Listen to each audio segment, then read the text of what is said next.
sebagai muhasabah buat kita semua, pembelajaran bagi kita. Ada beberapa hal penting, Bang. Apologet. Ya. Apa motivasi Abang sebenarnya? Karena saya terinspirasi sama Abang. Sebelum Abang jawab dulu pertanyaan saya ketika nonton Zulkifli M. Abbas Channel, di situ saya terinspirasi ingin menjadi seperti Abang. Kita tidak tahu akan ada orang-orang di belakang sana yang sama seperti saya. Nah, motivasi Abang di awal nih, saya ingin tahu. Kenapa Bang Zuma memilih untuk jadi apologet? Ini kan ranah yang sangat sensitif dan sangat berbahaya. Silakan Bang jawab. Baik, sahabat-sahabat sekalian. Assalamualaikum warahmatullahi wabarakatuh. Ini pertanyaan yang sangat baik ya, yang ditujukan kepada saya. Kenapa harus menjadi seorang apologet? Saya beranjak dari pendalaman materi tentang salah satu ayat di dalam Al-Quranul Karim. Bismillahirrahmanirrahim. Inna syaitana adu fattakhizu adu. Jadi kata Allah, sesungguhnya setan itu adalah musuh bagimu, maka perlakukanlah setan itu sebagai musuh. Sedangkan di dalam Al-Quran surah An-Nas, di situ diterangkan bahwa bisikan-bisikan kejahatan itu berasal dari dua sumber. Yang pertama dari jin, dan yang kedua dari manusia. Kalau dari jin tentu nyata bagi kita itu adalah yang saya katakan tadi, setan atau iblis. Sedangkan dari bisikan manusia itu adalah dari orang-orang yang ingkar kepada perintah Allah. Nah, jadi ada dua hal yang kemudian harus diwaspadai. Yang pertama bisikan kejahatan dari golongan jin dan dari golongan manusia. Kalau dari golongan jin, tentu kaidahnya berbeda kemudian untuk mencegah itu. Sedangkan dari dunia nyata, yaitu orang-orang yang ingkar terhadap Allah, terhadap Islam, ya, kita harus membentuk sebuah gerakan yang nyata gitu. Artinya bahwasanya terjun ke dunia apologet adalah untuk menjadi tindakan nyata menghindarkan ya diri sendiri dan juga umat Islam yang lain dari bisikan kejahatan-kejahatan yang senantiasa digaungkan siang dan malam dari semua arah menuju kepada umat Islam. Siapa pelakunya? Ya, dari golongan manusia. Dan tentu saudara-saudara tahu, diantaranya adalah Pak Bom Bom dan kawan-kawan. Demikian, silakan. Oke, itu pertanyaan pertama selama ini yang aku ingin tanyakan kepada beliau. Dan Alhamdulillah Allah izinkan saya bertanya langsung kepada beliau. Karena jujur saya termotivasi karena beliau. Pertanyaan kedua Bang, di lapangan saya yang mengiringi Abang, mengikuti Abang selama ini, dan saya terlibat dalam ranah diskusi ini. Ada hal yang saya temui itu yang menjadi realitas kita, bahwa tidak semua umat Islam mensupport kita Bang. Nah, bagaimana tanggapan Abang terkait umat Islam yang baru melek apologetika dan mereka kontra terhadap yang kita lakukan? Mungkin Abang paham maksud saya. Bagaimana cara kita menanggapi sebagai apologet dan bagaimana secara pribadi Abang menanggapi hal ini? Monggo. Iya, dari saya sendiri ya. Segala sesuatu di atas muka bumi ini itu selalu berjalan berimbang. Dalam arti kata bahwasanya setiap sesuatu itu pasti memiliki tesis dan antitesis. Artinya gini, ketika ada orang yang menyuarakan metode penyampaian dengan karakteristik muatan dan cakupannya itu terkait dengan perbandingan agama, maka akan hadir orang-orang yang merasa kaget dengan keadaan itu. Kenapa? Karena dari sejak dahulu dari sejak Islam itu kemudian diajarkan oleh Rasulullah, hadir kemudian orang-orang yang tidak menginginkan Islam itu disampaikan dengan metode-metode baru. Sedangkan Rasulullah, jangankan metode penyampaian, baca Quran aja Rasulullah mengiyakan. Bagaimana dengan teknik bacaan Quran? Ya, itu Rasulullah mengiyakan. Begitu juga cara penyampaian.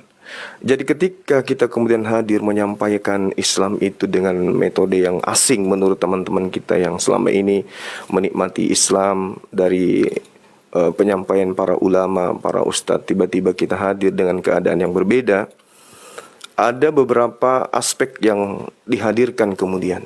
Pertama, adanya benar-benar murni menegur dikarenakan mungkin metode kita yang masih sedikit keliru. Yang kedua, cenderung kepada iri, dengki, ya, iri, dengki, disebabkan karena mungkin kalah pamor, atau disebabkan karena metode yang mereka gunakan selama ini itu tidak berhasil, dan kemudian metode yang kita gunakan itu justru meraup perhatian yang mana perhatian dari bukan hanya dari kalangan umat Islam, tapi kalangan dari pelaku-pelaku bisikan-bisikan tadi, bisikan jahat tadi. Sehingga euforia itu muncul kemudian melahirkan satu keadaan di mana mereka yang selama ini juga melakukan hal yang sama dengan cara yang berbeda itu merasa iri, dengki.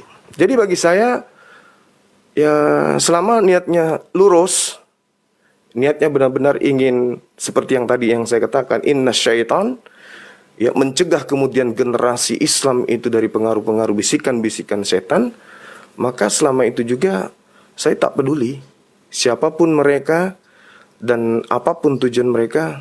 Ya, bagi saya itu hanya bagian daripada riak di dalam misi apologet ini. Demikian. Itu pertanyaan yang ketiga, teman-teman. Nah, ada pertanyaan lagi yang ingin saya ajukan kepada Bang Zuma, dan ini saya berharap impact positif buat kita semua. Pertanyaan ini saya berharap jawaban ini menjadi advice buat kita semua. Buat kita semua ya. Nah, Bang, ranah apologetika ini menjadi ranah yang diminati oleh teman-teman kita. Banyak pelaku diskusi mulai bermunculan, Bang. Abang harus akui itu. Mulai dari orang-orang yang memang punya basic akademik yang memang mumpuni atau kredibel, ada dari orang-orang yang bahkan kita tidak tahu siapa mereka. Nah, nasihat Abang, masukan Abang buat mereka-mereka ini, Bang, yang baru muncul dan kemudian ada beberapa tipe nih, Bang. Kalau saya perhatikan di lapangan ya, ada yang memang mereka itu lebih ke menyerang agama Kristen secara maksudnya memang betul-betul pure bertanya dan kemudian mengupas tuntas secara logika salah segala macam, tapi terkadang mereka tidak menambahkan value agama mereka sendiri untuk menjawab bagaimana Islam. Nah, Bang Zuma, kalau teman-teman dalam ranah apologetika, Bang Zuma, kalau teman-teman dalam ranah apologetika panggil beliau Gurunda, saya panggil beliau Abah karena bapak rohani saya ya, teman-teman ya. Bagaimana nasihat Abang untuk para apologet yang baru muncul, ingin menjadi apologet berkualitas, rule apa yang harus mereka jalani? Silahkan Bang, ini buat mereka semua dan saya pribadi. Iya, baik. Jadi gini, terkait dengan dunia apologet, bagi Bang Zuma itu adalah bukan hal yang baru. Dan Bang Zuma ini bukan pelaku pemula dalam arti kata saya yang memulai, Bang Zuma yang memulai. Tidak. Jauh sebelum itu, dunia apologet itu sudah ada. Perdebatan itu sudah terjadi. Dan saya salah satu penikmat daripada debat lintas agama ini. Misalnya ada guru-guru kita, Bunda Umi Irina Handono, ada guru kita Iksan Mokoginta, ada Zakir Naik, Ahmad Deda, dan seterusnya.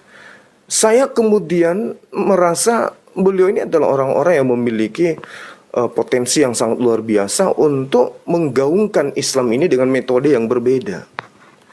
Lalu kemudian saya terjun. Apa landasan saya? Innallaha yuhibbul ladzina yuqatiluna fi sabilihi saffan.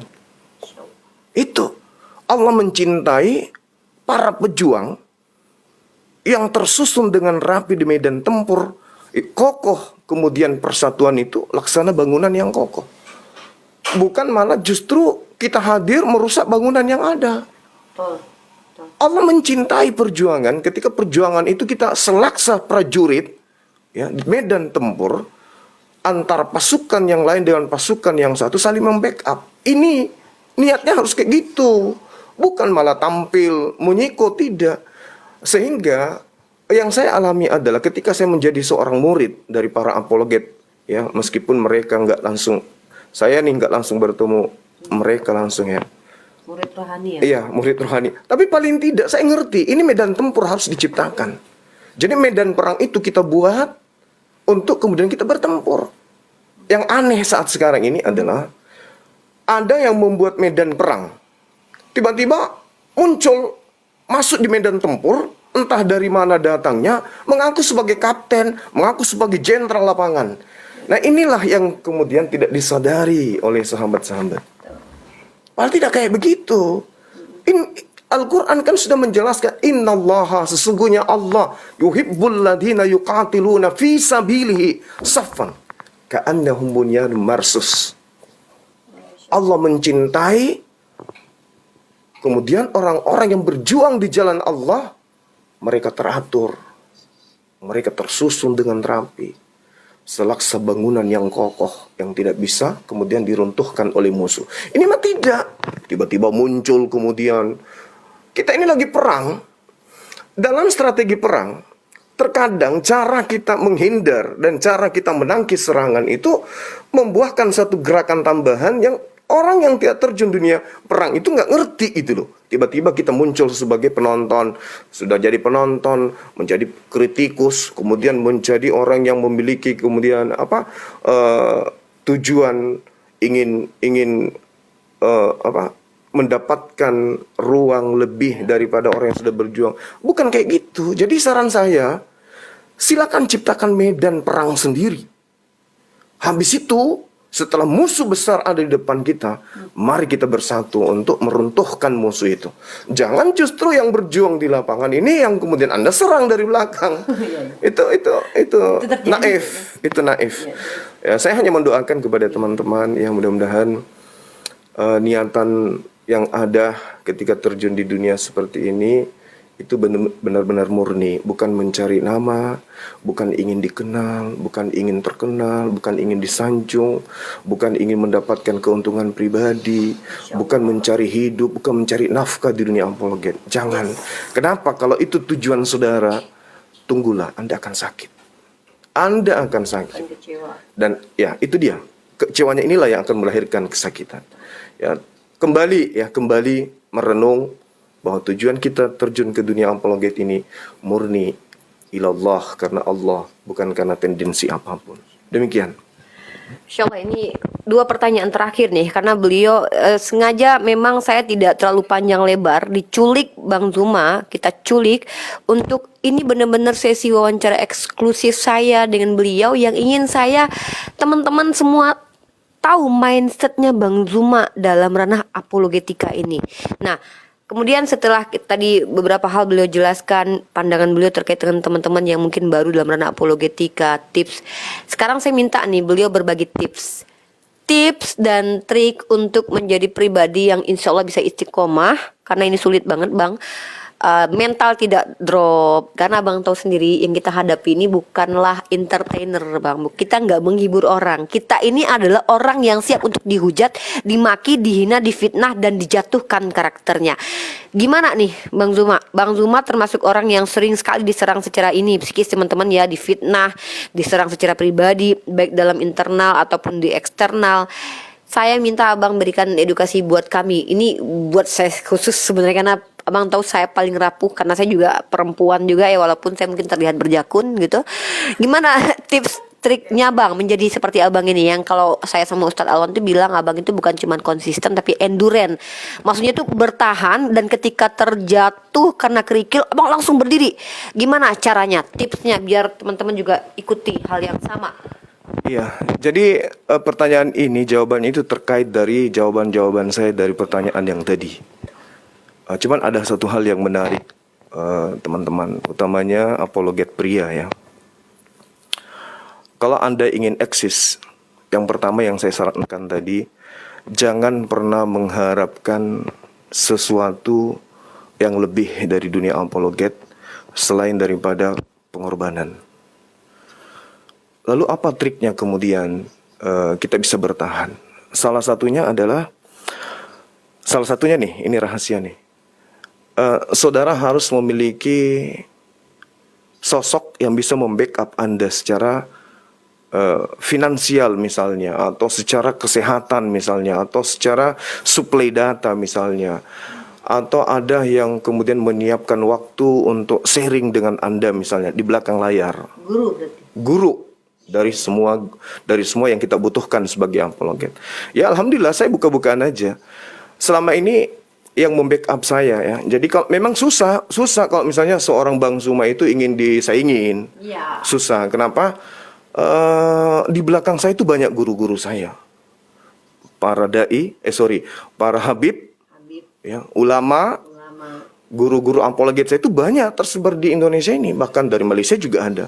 Jadi kalau untuk mencari sesuatu yang berbeda untuk mengalahkan, menjatuhkan apologet yang lain itu nggak perlu. Nah, sama seperti saya, pasti teman-teman kenal Mbak D. Kenal Mbak D kan? Roh Kudus aku. Nah, itu adalah Roh Kudusnya aku gitu loh. Roh Kudus yang selalu mensuplai kekuatan, memberikan nasihat, memberikan petua, selalu mengingatkan ketika saya ingin jatuh, beliau memberikan support dan seterusnya. Ya, kita harus memiliki orang-orang yang peduli dengan dunia apologet. Jangan berjuang habis itu seakan-akan laksana ikan yang ketinggalan air, jangan. Carilah orang-orang yang tulus, cari orang-orang yang ikhlas, cari orang-orang yang ingin kemudian berkorban dengan cara yang tidak salah gitu loh. Mereka yang kemudian peduli dengan agama ini, mereka ingin terjun tapi mereka tidak punya kemampuan, tapi mereka punya finansial. Mereka berdakwah melalui yang mereka punya. Sama seperti guru saya Habib Muhammad yang ada di Kalimantan. Beliau ingin turun, tapi kemudian beliau tidak punya waktu, beliau tidak punya kemampuan. Beliau mensuplai materi-materi. Nah itu, seperti itu. Jadi kita itu tidak hanya sekedar turun, tampil di depan layar, habis itu keluar, tidak. Jadi segala sesuatunya itu harus kita persiapkan. Jadi jangan saudara-saudara itu melihat, wah ini Bang Zuma kuat karena gini-gini. Oh tidak, bukan hanya sekedar fisik aja yang kita butuhkan. Kita membutuhkan sahabat-sahabat yang mau berjuang bersama-sama. Jadi Bang Zuma itu di depan layar aja sendiri. Tapi di belakang saya itu ada Mbak D, ada Dinda Hendra, ada Kotoni, ada siapa lagi? Kurya Smoto, ada Ustaz Wafi. Ya, banyak orang-orang yang mumpuni di belakang Bang Zuma itu. Jadi susah memang diruntuhkan Zuma. Ada Ustaz Alwan. Iya, ada Ustaz Alwan, ada banyak lah pokoknya. Ya, ditambah lagi dengan hari demi hari bertemu dengan orang-orang yang peduli dengan dakwah ini.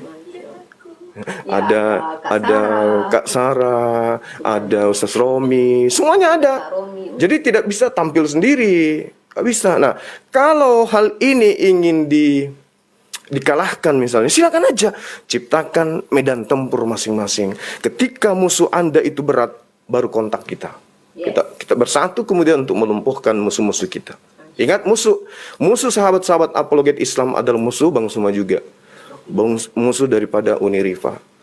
Seperti itu. Kalau musuh saya Anda tidak ingin jadikan sebagai musuh, nggak apa-apa. Biarkan saya mencabik-cabik Pak Bom seorang diri. Akan gue habisi dia. Ingat aja. Biarkan waktu yang berbicara. Pak Bom targetnya. Iya. Saya kira begitu ya sahabat-sahabat sekalian. Terima kasih. Jadi teman-teman ya, karena memang saya tidak bisa menahan menculik Bang Zuma waktu lama karena beliau juga harus makan siang, dan teman-teman juga harus tahu beliau sangat padat sekali schedule-nya. Tapi Masya Allah dengan hadirnya beliau bersama saya podcast, saya anggap ini benar-benar real pertanyaan yang saya ajukan selama ini.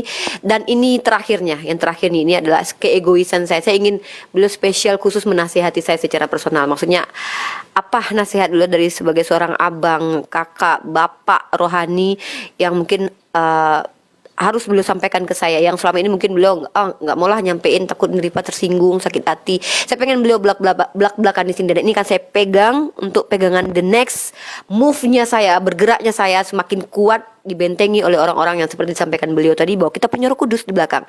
Sekarang silakan Bang, ini spesial buat saya pribadi. Iya. Jadi kalau berbicara mengenai Unirifa, beliau adalah adik saya ya. Itu menasihati beliau berarti sama dengan menasihati saya. Ada ayat dalam Al-Quranul Karim yang memang spesial untuk orang-orang seperti beliau ini. Ya ayyuhalladzina amanu. Jadi dipanggil beliau, wahai Unirifa. Lima taquluna ma la taf'alun. Mengapa engkau mengatakan sesuatu yang tidak kamu kerjakan? Wahai Bang Suma, mengapa kau menyampaikan sesuatu yang kamu sendiri melanggar? Kan gitu ya. Artinya gini, kepada Uniripa sebagai seorang apologet, yang kita butuhkan itu adalah istiqomah di dalam setiap hal. Sebagai corong penyampai, ya kita harus memberikan contoh yang baik. Jangan pakai prinsip unsur maqala wala tansur man qala. Itu kadang bisa digunakan, tetapi tidak semuanya itu harus kita gunakan. Ada orang berkata, jangan kau melihat siapa yang berkata, tapi lihat yang dikatakan. Itu nggak bisa dipakai. Di dunia apologet, itu harus apa yang kita katakan, apa yang kita kerjakan. Kita tidak boleh kemudian mengatakan, kami pembela Islam, tetapi kita sendiri yang kemudian menjatuhkan marwah Islam. Itu nggak boleh. Biarkanlah orang berceloteh apapun tentang kita. Kita sibukkan diri kita untuk memperbaiki diri. Ingat, tidak ada manusia yang luput dari kesalahan. Semua manusia itu ada pada titik itu. Ketika kita sampai kepada titik itu, maka solusinya apa? Baca At-Taghabun ayat 9. Apa kata Allah? Kita akan dihimpun kemudian. Orang-orang yang beriman, beramal soleh, sebesar apapun dosanya, kata Allah, akan dihapuskan semuanya dan akan dimasukkan ke dalam jannah. Artinya kalau hari kemarin, hari ini, dan esok kita jatuh dalam sebuah kubangan dosa, maka kita bangkit kemudian untuk memperbaiki diri. Prinsip saya sih, selalu saya katakan kepada anak didik saya ya, baik di kantor atau di rumah, antum semua akan menjadi seperti apa yang antum pikirkan tentang diri antum semuanya. Kalau antum berpikir Anda akan menjadi orang baik, insya Allah akan menjadi orang baik. Apapun itu. Oleh karena itulah kemudian jadikan semua yang kita temukan dalam kehidupan ini sebagai pelajaran untuk mendewasakan diri. Ya, begitu juga dengan Unirifa, keadaan cara pandang orang terhadap Unirifa dengan cara pandang orang terhadap orang yang tidak di dunia apologet itu berbeda. Jadi kalau di dunia apologet seorang Uniripa itu jatuh dari meja, itu akan mengheboh dan akan melahirkan sebuah pemaknaan dan bias yang banyak. Tapi kalau seorang yang tidak di dunia apologet, jangankan jatuh dari meja, keinjak truk pun hanya melahirkan sebuah kalimat innalillahi wa inna ilaihi raji'un. Tapi kalau apologet tidak, sudah dia mati masih juga menjadi bahan pembicaraan dan seterusnya. Oleh karena itulah, mari kita menjaga sikap, menjaga diri, membenahi diri. Kemudian yang paling terpenting itu adalah bagaimana kita memperlihatkan sisi luar kita sama seperti sisi dalam kita. Insya Allah. Seperti itu. Insya Allah. Masih ada lagi? Ini pertanyaan terakhir. Oke, baik. Masya Allah, subhanallah. Makasih banyak buat Abang Luma, sehat selalu, terus selalu jangan lupa untuk selalu ingat bahwa kami, adik-adik kami para new apologet ini butuh masukan-masukan positif, dan jangan sungkan, jangan ragu untuk mengatakan salah ketika memang kami berada di kesalahan gitu. Dan mudah-mudahan ini menjadi semangat buat teman-teman yang masuk ke ranah apologetika ini, karena kalau saya lihat banyak sekali yang tertarik berada di ranah apologet ini. Baik mereka masuk ke dalam ranah debat, mereka menonton Bang, setiap hari view bertambah, setiap hari subscriber bertambah, setiap hari pendatang-pendatang baru itu bertambah, setiap hari orang melek kristologi Bang. Dan mudah-mudahan Abang sebagai panglima perang kita, komandan kita, itu benar-benar menjadi sosok yang bukan hanya memberikan edukasi knowledge, tapi seperti yang saya pelajari di kampus saya, bahwa proses belajar mengajar itu bukan hanya transfer knowledge, tapi transfer akhlak juga. Mudah-mudahan bisa menjadi selalu contoh suri tauladan kita semua, dan saya juga bisa mengikuti apa yang telah dinasehatkan, dan insya Allah istiqomah dalam apa yang saya inginkan dan apa yang saya tuju gitu. Itu saja mungkin teman-teman podcast kita kali ini, wawancara eksklusif Unirifa kepada Bang Zuma. Mohon maaf jikalau kami berdua selama menjadi apologet ini, saya rangkumkan hari ini, kami mengucapkan sesuatu yang salah, menyakiti hati orang-orang di luar sana. Kita insya Allah meminta maaf ya Bang kepada Allah, kita meminta ampun dan semoga Allah ampuni kita, dan mari kita sama-sama berjuang teman-teman di ranahnya masing-masing. Insya Allah. Terima kasih banyak Abang. Saya akan tutup. Oke, silakan. Penutup dari saya teman-teman sekalian. Jadi pertama saya mohon maaf yang sebesar-besarnya kepada sahabat API Bandung yang kemarin tidak sempat jumpa dikarenakan jadwal keretanya itu memang sudah terjadwal, sehingga kami nggak bisa kemudian untuk menunggu lebih lama lagi pada sahabat API Jabar, Jawa Barat. Insya Allah ke depan habis Lebaran ya, kalau panjang umur kita akan berjumpa kembali. Amin. Untuk kemudian menyusun rencana-rencana strategi yang kita akan gunakan di dalam membangun kemudian ukhuwah Islamiyah melalui Apologet Islam Indonesia. Dan kepada sahabat-sahabat dimanapun berada se-Jabodetabek, besok kita ada kegiatan 25 hari Ahad pukul 10 ya sampai selesai. Tempatnya di Masjid Kuba ya. Tempatnya Masjid Kuba Depok. Dan ini acara untuk umum? Acara untuk umum. Ya, kebetulan. Ya, begitulah wawancara eksklusif dengan Gurunda Zuma mengenai dunia apologet lintas iman ini, teman-teman. Jadi memang apa yang disampaikan Bang Zuma itu apa yang terjadi saat ini. Memang benar, kalau kita ingin turun dalam dunia debat, ingin membela agama Islam, maka bersiaplah teman-teman. Bersiaplah menghadapi serangan-serangan dari para Polikardus dan juga laskar-laskarnya. Baik itu serangan secara pemberitaan buruk tentang Anda, perusakan nama baik, bahkan menyerang secara fisik, pengancaman dan sebagainya. Harus siap. Ya, harus selalu siap. Karena memang kalau kita sudah terjun di dunia debat ini, maka kita sudah memberikan hidup kita, memberikan nyawa kita untuk membela agama satu-satunya yang benar ini, teman-teman. Jadi yang namanya ancaman ya dan juga serangan-serangan itu udah makanan sehari-hari. Semakin Anda diserang, itu makin menunjukkan bahwa Polikardus ketakutan dengan sepak terjang, dengan perjuangan yang Anda lakukan. Makin kalian diserang, makin kalian difitnah, itu pasti berbanding lurus ya dengan bagaimana Polikardus ini melihat kalian. Itulah kenapa yang paling sering diserang itu ya kayak Bang Zuma, Uni Rifa, kan begitu. Itu orang-orang yang paling sering diserang. Kenapa? Karena dianggap berdampak. Kalau Anda nggak punya dampak, ya mereka juga nggak akan ngelihat Anda. Kan begitu. Kenapa mereka sangat sering mengancam saya? Karena dilihat, oh Chinese. Ya, mereka lihat ini rentan. Itulah kenapa mereka serang.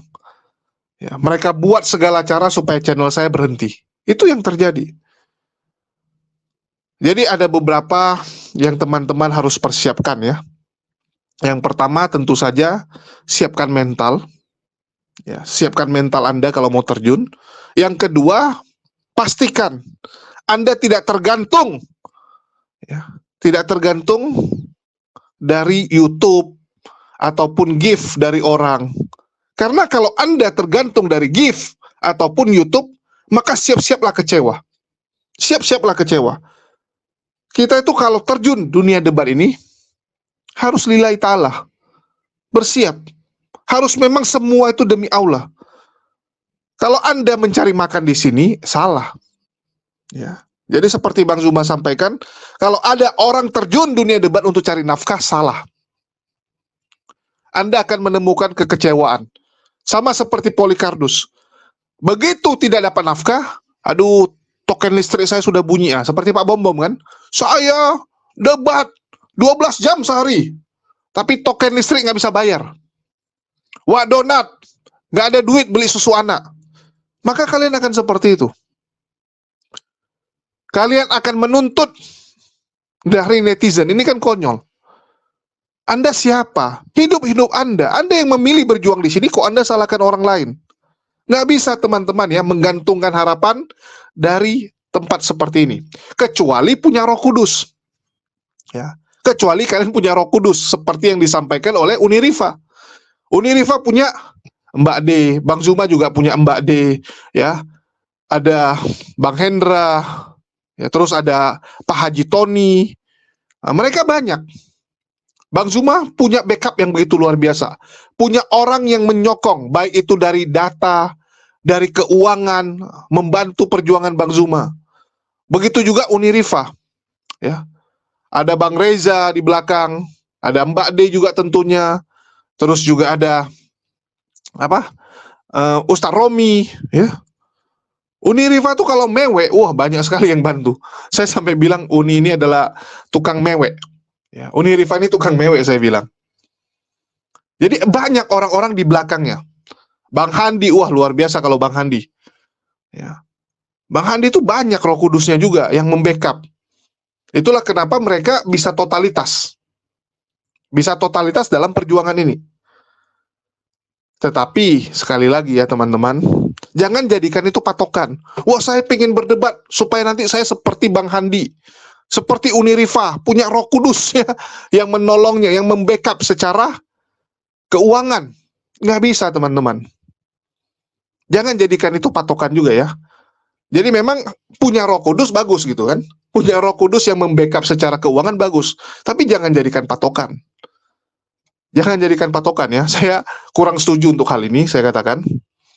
Ya, jangan jadikan itu patokan. Yang penting kita punya Roh Kudus itu yang lebih jelas itu apa? Keluarga kita sendiri. Misalnya, kalian punya usaha yang diurusin sama istri. Mungkin kalian nggak bisa full time urus usaha karena harus ikut debat. Harus melawan syubhat, oten-oten ini. Tapi usaha kalian diurus sama istri kalian. Nah, itu Roh Kudus yang lebih bagus. Istri kalian sendiri. Atau suami kalian sendiri. Nah, itu Roh Kudus yang lebih luar biasa kan? Yang lebih pasti gitu. Kalau harap dari orang agak susah teman-teman. Dan orang yang berpikir pingin sampai ke level seperti Bang Zuma, Unirifa, banyak yang backup. Ya ini kembali lagi gitu. Itu pemberian dari Allah, kalian nggak bisa paksakan. Bahkan sampai seperti saya aja, jujur ya. Sampai seperti saya saja, itu nggak ada. Nggak ada gitu. Saya nggak punya Roh Kudus seperti mereka. Sampai teman-teman pada nanyakin gitu, loh, padahal kan lu senior gitu dianggap kan, lu senior, terus juga ya udah inilah penonton luar biasa banyak di channel saya gitu. Tapi nggak ada gitu, memang kenyataannya. Aki Bamtri juga nggak ada, ya Al Ayubi juga nggak ada, saya nggak ada. Jadi ya kembali lagi gitu, kalian lihatnya seperti apa, ya mau lihatnya seperti apa. Tapi memang kalau yang di garda terdepan biasanya lebih ada. Ya, kayak Bang Zuma, Unirifa itu kan tipikal striker ya, tipikal penyerang. Nah, tipikal penyerang biasanya memang harus di backup Roh Kudus yang kuat. Kalau kami ini kan cuman bagian ini ya, bagian ngelawak-ngelawak. Nah, jadi kalau bagian ngelawak memang nggak gitu butuh mungkin. Ya, itu kenapa Aki Bamtri, Al Ayubi, saya ya, yang bagian lawak-lawak ini tidak dinaungi Roh Kudus. Ya, kalau kami tidak dinaungi. Jadi jangan jadikan itu patokan. Ya, ada yang membantu syukur, nggak ada pun jangan. Ya, jangan pernah berpikir wah harus dibantu. Nggak ada patokan itu. Kita yang harus cari sendiri. Ya, kita yang cari nafkah kita sendiri. Ya, kita yang harus bertanggung jawab atas pilihan hidup kita ini. Kita memilih untuk berdebat, maka siap-siaplah. Maka siap-siaplah teman-teman. Kayak contoh ya, saya terpaksa meninggalkan kota Medan, meninggalkan usaha saya, yang jelas-jelas sudah jalan, yang jelas-jelas tiap bulan saya tinggal ya terima transferan, ya. Itu saya tinggalkan lantaran perjuangan ini. Saya diancam, dipersekusi dengan luar biasa di Medan, mau nggak mau saya tinggalkan. Ini resiko, mau gimana? Mau kita salahkan orang ya nggak bisa. Mau kita sesali pilihan ini udah terjadi. Ada beberapa teman nanya ke saya, aduh bang, abang nggak marah gitu. Udah bagus-bagus tiap bulan gini-gini, tiba-tiba jadi berubah. Ya, nggak marah. Saya bilang mau marah pun nggak ada guna. Kalau kesal, yes, manusiawi. Yang sebelumnya hidup saya begitu tenang di Medan, ya, begitu sudah beres istilahnya, sudah terarah. Tiba-tiba saya tinggalkan semua ke Jakarta. Ya. Dan semua konyol juga gitu. Saya ninggalin Medan hanya karena diancam, ya, ingin dihabisi. Aduh. Tapi ya inilah resiko teman-teman. Ya, hidup saya tiba-tiba berubah 180 derajat. Ya, yang biasanya ngopi sama teman-teman bahas bisnis, tiba-tiba sekarang teman ngopinya Bang Handi, Bang Aang, si Kores. Ya, itulah. Ya, itulah resiko perjuangan. Oke, mungkin itu aja yang bisa saya sampaikan. Terima kasih buat teman-teman semua dan mohon maaf ya, perjalanan kemarin dengan Bang Zuma ke Bandung dan Ciwidey itu belum bisa saya upload lantaran ya nggak ada waktu, belum ada waktu untuk edit-edit karena videonya kan pendek-pendek mau digabungin, belum sempat. Ini begitu balik Jakarta jadwalnya juga padat. Hari ini juga harus ini ya pergi ke acara lagi ya, mungkin sampai Bang Zuma pulang baru agak nyantui lah. Nanti baru kita akan upload dan mungkin nggak akan kita upload di channel ini juga, kita akan pilih channel lain. Ya, kita akan taruh di tempat yang lain karena nggak cocok juga di sini ya. Nanti kita akan buat channel khusus ngevlog mungkin ya, ngevlog untuk memperlihatkan keseruan aktivitas para apologet. Nah, kalau kita bagian backup aja. Oke, mungkin itu aja yang bisa saya sampaikan. Dan bagi teman-teman ya, jangan lupa juga yang ingin membeli merchandise pendebat, ya, membeli kaos yang ada gambarnya Bang Zuma, ada tulisan nenek mau kiper gitu kan, yang mungkin menurut teman-teman, wah saya pingin nih ada gambar Bang Zuma sebagai bentuk apa ya, bentuk bahwa saya ini memang mendukung Bang Zuma gitu, bukan sekedar ngomong gitu kan, bukan sekedar bilang wah saya fans Bang Zuma gitu kan, tapi kaosnya nggak dibeli gitu. Jadi bagi teman-teman jangan lupa membeli kaos resmi apologet Islam itu hanya di Tokopedia, nama tokonya J Friends ya, nama tokonya J Friends. Ini baju-bajunya. Dan bagi teman-teman yang nggak pandai pesan secara online juga dapat menghubungi nomor WA yang tertera di bawah ya, yang tertera di bawah. Mungkin itu aja yang bisa saya sampaikan. Makasih buat teman-teman semua. Di akhir kata saya ucapkan wassalamualaikum warahmatullahi wabarakatuh. Sampai jumpa di video-video kita berikutnya.